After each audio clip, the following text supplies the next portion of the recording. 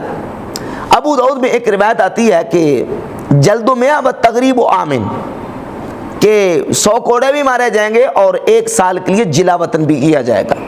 اب یہ جلا وطنی کی جو 7 سزا ہے، اس کو حد کے طور پر اگر کتاب اللہ کے ساتھ خبر واحد کے ذریعے ملا دیا جائے تو یہ کتاب اللہ پر زیادتی ہے۔ امام اعظم رضی اللہ تعالیٰ فرماتے ہیں جب کتاب اللہ میں ایک حد بیان کر دی گئی ہے تو خبر واحد سے حد میں زیادتی نہیں کریں گے۔ ہاں اس حدیث کو یہاں رکھیں گے، اس کا محمل یہ ہے کہ اگر حاکم وقت سیاستاً اگر یہ سمجھتا ہے کہ سیاستاً یہ زیادہ بہتر ہے کہ اس کو 1 سال کے لیے جلا وطن بھی کیا جائے تو ساتھ سیاستاً یہ سزا دے سکتا ہے، لیکن حداً صرف اتنی سزا ہے جو قرآن نے بیان کی ہے، وہ کیا ہے؟ 100 کوڑے۔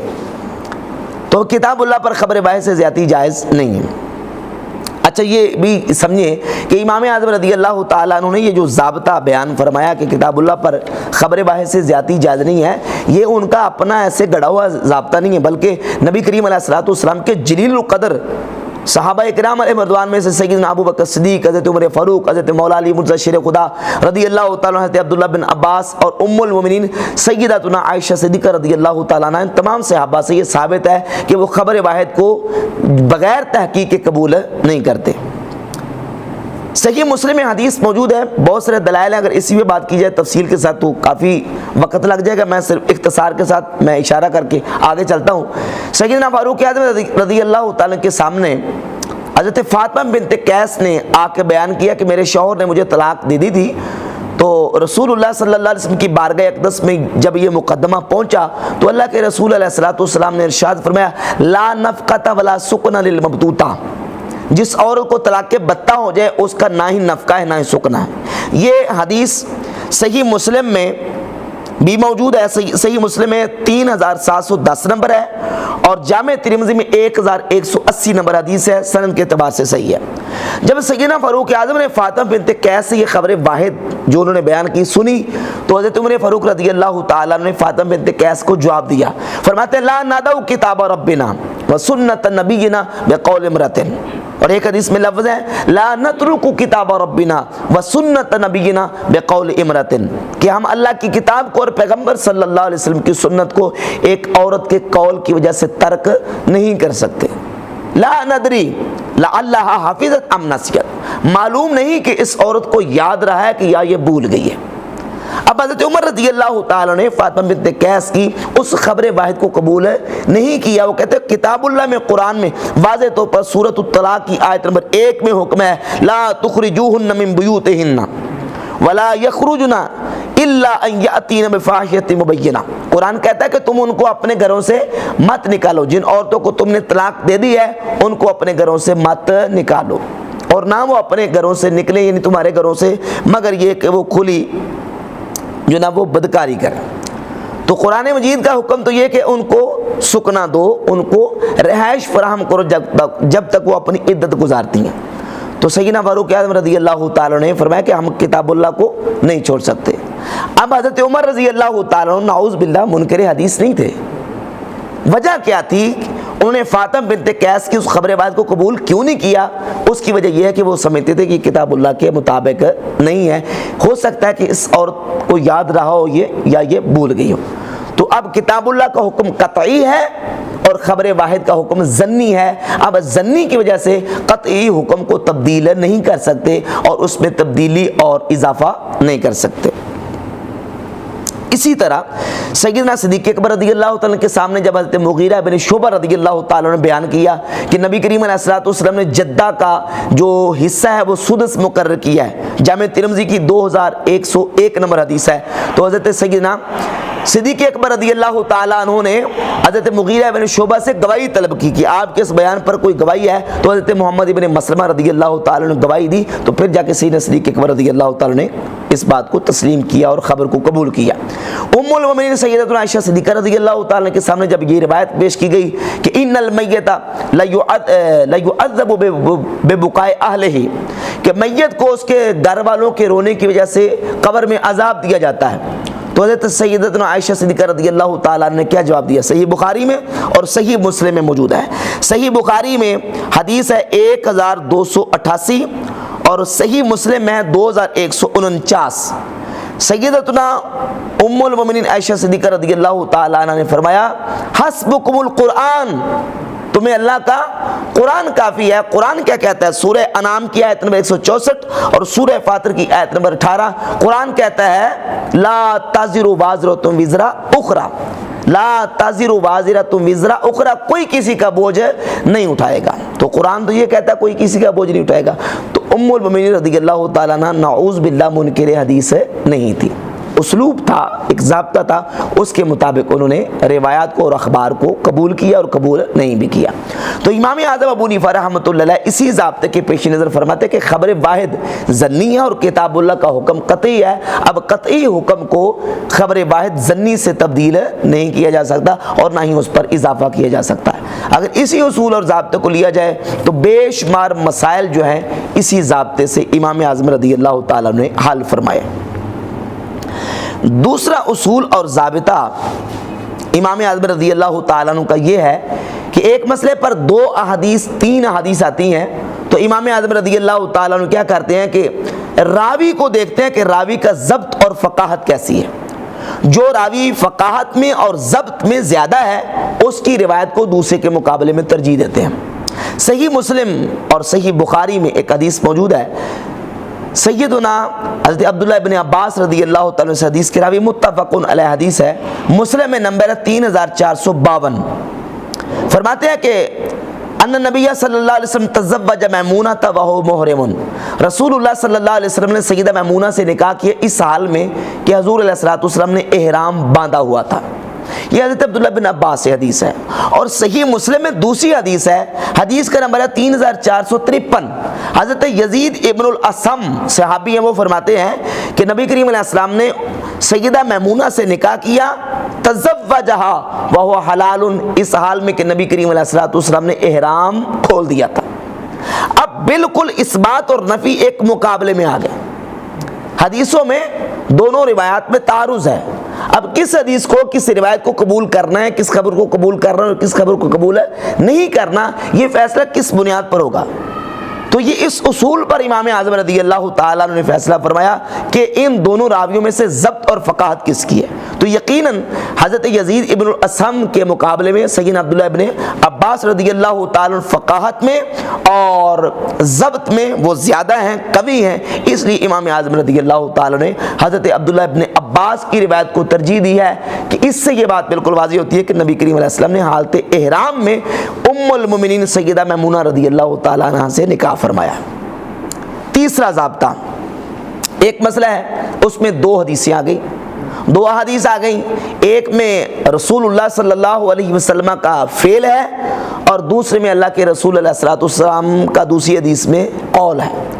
ایک طرف فعل ہے اور ایک طرف قول ہے، تو اب فعلی حدیث اور قولی جب ایک دوسرے کے مقابلے میں آ جائے تو ترجیح کس کو دی جائے گی؟ امام اعظم رضی اللہ تعالیٰ کا اسلوب یہ ہے کہ وہ قولی حدیث کو فعلی پر ترجیح دیتے ہیں۔ مثال کے طور پہ سیدتنا عائشہ صدیقہ رضی اللہ تعالیٰ سے بخاری مسلم کی متفقن علیہ حدیث ہے کہ جب نبی کریم علیہ السلام کے ظاہری زمانہ طیبہ میں عورتیں مسجد سے نماز پڑھ کے نکلتی ما یعرفن من شدت الغلس، تو رات کی تاریکی اور اندھیرے کی وجہ سے عورتیں پہچانی نہیں جاتی تھیں۔ تو اس سے امام شافعی رحمۃ اللہ علیہ نے استنباط کیا مسئلے کا کہ فجر کی نماز کو اندھیرے میں پڑھنا یہ زیادہ بہتر ہے، لیکن یہ حدیث فعلی ہے، فعل بتا رہی ہے۔ اس کے مقابلے میں حضرت سیدنا رافع ابن خدیج رضی اللہ تعالیٰ صحابی سے سند صحیح کے ساتھ حدیث موجود ہے، جس کو امام ترمذی نے حسن صحیح ان کا ہے۔ جامع ترمذی میں حدیث کا نمبر ہے 154، جلد 1 صفحہ 299 پہ موجود ہے۔ رافع ابن خدیج رضی اللہ تعالیٰ فرماتے ہیں کہ رسول اللہ صلی اللہ علیہ وآلہ وسلم نے ارشاد فرمایا اسفروا بالفجر فإنه اعظم للأجر، فجر کی نماز کو خوب روشن کر کے اجالے میں پڑھو، اس میں ثواب زیادہ ہے۔ تو یہ حدیث کیا ہے؟ قولی، اور سیدہ عائشہ کی حدیث کیا ہے؟ فعلی۔ تو فعل کے مقابلے میں قول کو امام اعظم رضی اللہ تعالیٰ ترجیح دے کے اب دوسری حدیث کے مطابق عمل نہیں کیا جو پہلے گزر چکی، بلکہ حضرت رافع بن خدیج رضی اللہ تعالیٰ کی حدیث کے مطابق عمل کیا ہے۔ تو ایک حدیث کی وجہ سے دوسری حدیث کو ترجیح دینا ایک حدیث پر، یہ انکار حدیث نہیں ہے، بلکہ اصول اور ضابطے کی روشنی میں ایک حدیث کو قبول نہیں کیا جائے گا اور دوسری کو قبول کر لیا جائے گا، یا یہ ہے کہ دوسری کو مرجوع کرا دیا جائے گا اور ایک کو راجع کرا دیا جائے گا۔ یہی امام اعظم رضی اللہ تعالیٰ کا اسلوب اور آپ کا ضابطہ ہے۔ چوتھا ضابطہ، ایک مسئلہ اس میں دو حدیثیں آ گئی، ایک حدیث مضطرب ہے جس میں اضطراب ہے کافی، اور دوسری وہ ہے جس میں کسی قسم کا کوئی اضطراب موجود نہیں، بالکل واضح اور صریح ہے۔ تو وہ جو مضطرب حدیث ہے اس کے مقابلے میں امام اعظم رضی اللہ تعالیٰ اس حدیث کو ترجیح دیتے ہیں جس میں کسی قسم کا کوئی اضطراب نہیں ہے۔ مثال کے طور پہ جامع ترمذی میں حدیث ہے، اذا بلغ الماء قلتین، جب پانی دو کلوں کو پہنچ جائے تو وہ پانی خباثت کو اور گندگی کو نجاست کو نہیں اٹھاتا، یعنی وہ پانی ناپاک نہیں ہوتا۔ اب یہ حدیث اس سے یہ ظاہر ہوتا ہے کہ دو کلوں کو جب پانی پہنچ جائے تو جو اس میں گندگی ڈالتے جائیں وہ پانی ناپاک نہیں ہوتا۔ یہ حدیث امام اعظم رضی اللہ تعالیٰ نے قبول نہیں کی۔ قبول نہ کرنے کی وجہ یہ ہے کہ اس میں کافی سارا اضطراب موجود ہے، مختلف وجوہات کی بنیاد پر اس کو قبول نہیں کی۔ ایک تو یہ ہے اس میں قلتین کا ذکر ہے کہ قلتین کو جب پہنچے تو پانی جو ہے نا پاک نہیں ہوتا۔ ایک طریق میں قلتین ہے، ایک میں 3 کلوں کا ذکر ہے، ایک میں 40 کلوں تک کا ذکر ہے۔ تو اس میں اس اعتبار سے بھی اضطراب ہے۔ اضطراب کہتے ہیں کسی میں کچھ ہے کسی میں کچھ ہے، تو اضطراب موجود ہے۔ اور دوسرے قلتین خود مجہول ہے۔ قلہ کس کو کہتے ہیں؟ قلہ کا معنی کیا ہے؟ قلے کے کئی معنی ہیں، اور یہاں کون سا معنی متعین ہے یہ بھی حدیث میں کوئی معنی متعین نہیں کیا گیا۔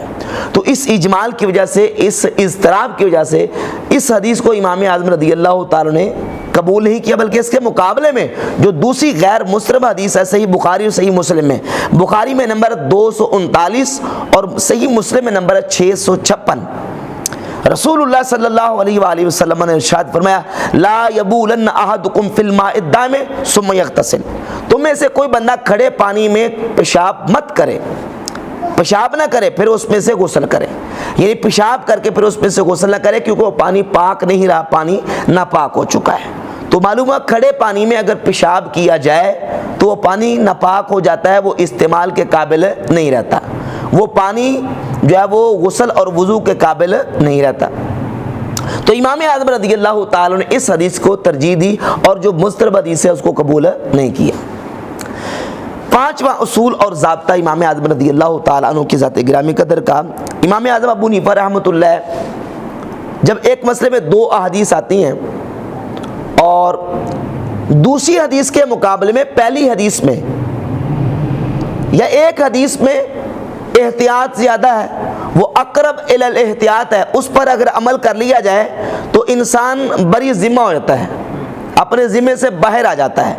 تو امام اعظم رضی اللہ تعالیٰ عنہ اس حدیث پر عمل کرتے ہیں، اس حدیث کو قبول کر لیتے ہیں دوسری کے مقابلے میں جو اقرب الی الاحتیاط ہے اور انسان اپنے ذمے سے بری ہو جاتا ہے۔ اب اس کی مثال سنیے۔ اب دیکھیں کہ نماز میں جو شرائط ہیں، ستر عورت نماز کی شرط میں سے ایک شرط ہے، یعنی شرمگاہ کا چھپا کے رکھنا، اس کو ڈھانپنا، یہ نماز کی شرائط میں سے ایک شرط ہے۔ اگر ستر عورت نہ ہو تو نماز سرے سے نہیں ہوگی۔ اور پھر یہ کہ جو شرمگاہ ہے اس کو اگر کوئی ننگا کرتا ہے تو یہ کرنا گناہ ہے، حرام ہے۔ تو اب اس مسئلے کا تعلق حلت و حرمت کے ساتھ بھی ہے اور اس مسئلے کا تعلق نماز کے ہونے اور نہ ہونے کے ساتھ بھی ہے۔ ستر عورت کی تعریف کیا ہے، ستر عورت کہاں سے لے کر کہاں تک، اس میں 2 حدیثیں آئیں۔ ایک حدیث حضرت ابو ایوب انصاری رضی اللہ تعالیٰ سے اور ایک حضرت عبداللہ بن عمر رضی اللہ تعالیٰ سے۔ سیدنا سیدنا ابو ایوب انصاری رضی اللہ تعالیٰ سے جو حدیث ہے وہ یہ ہے کہ ما فوق الرکبتین من العورہ، جو گھٹنوں سے اوپر کا حصہ ہے، وما اسفل من السرۃ عورۃ، اور جو ناف کے نچلے والا حصہ ہے، ناف کے نیچے اور گھٹنوں سے اوپر یہ حصہ شرمگاہ ہے، اس کو چھپانا کیا ہے، ضروری ہے۔ اب اس حدیث کا جو ظاہر ہے اس سے یہ مفہوم ہوتا ہے کہ گھٹنے، یعنی یہ جو ہمارے گوڈے ہیں، گھٹنے، یہ شرمگاہ میں داخل نہیں ہیں۔ لیکن اس کے مقابلے میں دوسری حدیث ہے عبداللہ بن عمر رضی اللہ عنہ سے، سنن دارقطنی میں پہلی جلد صفحہ 231 پہ موجود ہے، فَإِنَّ مَا تَحْتَ السُّرَّةِ إِلَى الرُّكْبَةِ عَوْرَةٌ، جو ناف سے نیچے سے لے کر الر رکبتے گھٹنوں تک جو حصہ ہے وہ شرمگاہ ہے، وہ عورت میں داخل ہے، وہ شرمگاہ میں داخل ہے۔ اب الا جو ہے عربی زبان میں انتہائے غایت کے لیے آتا ہے، کسی چیز کی انتہا کو بیان کرنے کے لیے آتا ہے، اور جب یہ انتہا بیان کرنے کے لیے آتا ہے، غایہ جو ہے وہ مغیہ میں داخل ہوتی ہے، غایہ مغیہ میں داخل ہوتی ہے۔ جس طرح کہ قرآن مجید میں جہاں وضو کا حکم دیا گیا تو فرمایا گیا کہ وَأَرْجُلَكُمْ إِلَى الْكَعْبَيْنِ، اپنے پاؤں کو دو کہاں تک؟ ٹخنوں تک۔ اب ٹخنے دھونے میں شامل ہیں یا نہیں؟ ٹخنے دھونے میں شامل ہیں، کیونکہ الا جو ہے یہ انتہائی غایت کے لیے آتا ہے اور غایہ مغیہ میں داخل ہوتی ہے، جس کی انتہا بیان کی گئی ہے وہ غایہ جو مغیہ میں داخل ہے۔ تو ایسے ہی الر رکبتے میں جو رکبہ ہیں ٹخنے،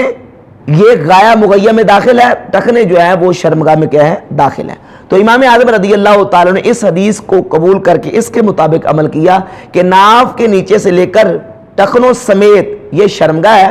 اور یہ چھپی ہوئی ہو تو نماز ہوگی، اگر یہ حصہ چھپا ہوا نہ ہو تو نماز سرے سے نہیں ہوگی، اور ٹخنوں کا یہ جو گھٹنے ہیں ان کو ننگا کرنا کیا ہے؟ حرام ہے۔ تو یہ اصول کی روشنی میں امام اعظم رضی اللہ تعالیٰ نے بعض احادیث کو قبول کیا ہے اور بعض کو قبول نہیں کیا، جس طرح دیگر محدثین کرام نے اپنے اصول و ضوابط کے مطابق اترنے والی احادیث کو قبول کیا، اور جو اصول و ضوابط کے مطابق نہیں اترتی ان سے اعراض کیا اور ان کو قبول نہیں کیا۔ تو جب دیگر محدثین کو یہ حق حاصل ہے تو امام اعظم جو کہ امام الائمہ اور امام الفقہاء امام المحدثین ہیں، اور جو امام اعظم ہیں، ان کو سب سے بڑھ کر یہ حق حاصل ہے کہ وہ اپنے اصولوں کے مطابق روایات اور اخبار کو قبول بھی کرے اور قبول